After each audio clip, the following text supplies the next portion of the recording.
Uyise womculo we-hip hop owadutshulwa wabulawa ngonyaka owedlule, uKenan aka Forbes, umnumzane Tony Forbes, uveze ukuthi ukholwa ukuthi unqondongqondo wokubulawa kwendodana yakhe usengaphandle. Akekho kubasola abayisikhombisa bayamaniswa necala.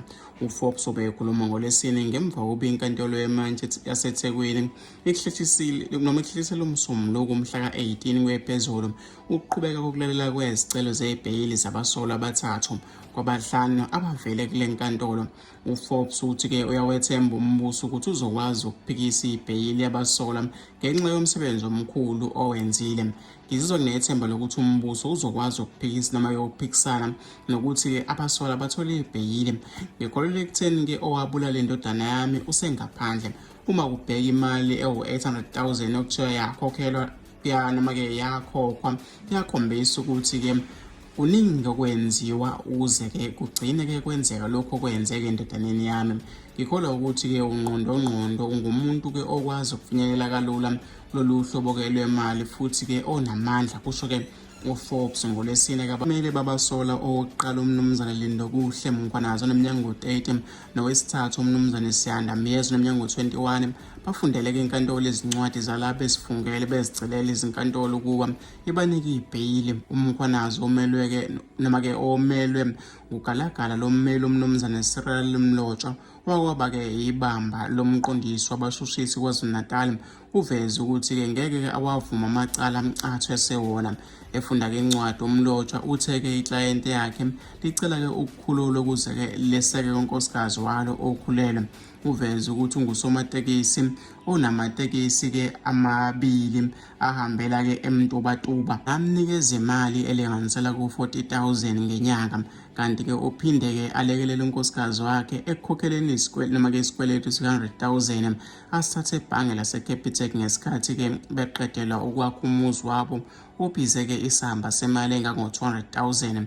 Uthe-ke ukholwa ukuthi umbuso awunabo ubufakazi obenele bokumthwesakela amacala ngoba-ke u-AKA esebuzwa-ke ngokufa kuka-AKA ekubeni-ke wayeboshelwe icala lokubulala ochazwe-ke njengomnumzane William Kunene angaphandle-ke ngebheyili ngo-5,000 kulo Disemba ngisemtubatuba. Ngalandelwa-ke imoto eyayisola noma-ke eyayisolisa nokwabuye-ke kwavela ukuthi-ke ngeyamaphoyisa. Angitshela ukuthi-ke azongibuza ngecala lokubulala elalenzeke ngawo-ke uDisemba. Angithatha-ke eMtuba ngisendaweni yasesiphingo eThekwini.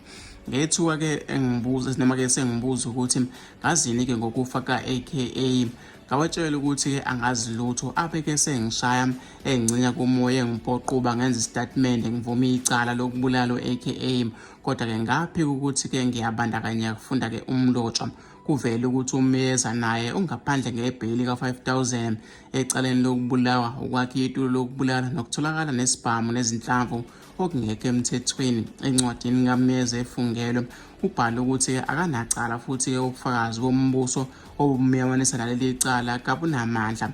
Ngokombuso ekulindelwe ukuba abameli babasola abathathu okunguzenzele Ndimande, umzowethemba Gwabeni noLindokuhle Nzimande bacelele-ke amaklayenti noma-ke amaklayenti abo ibheyili. Laba-ke abasola abahlanu babhekene namacala awu-12 ngoba-ke umbuso wengeza amabili okukhwabanisa phezu-ke kwayishumi abethose wona.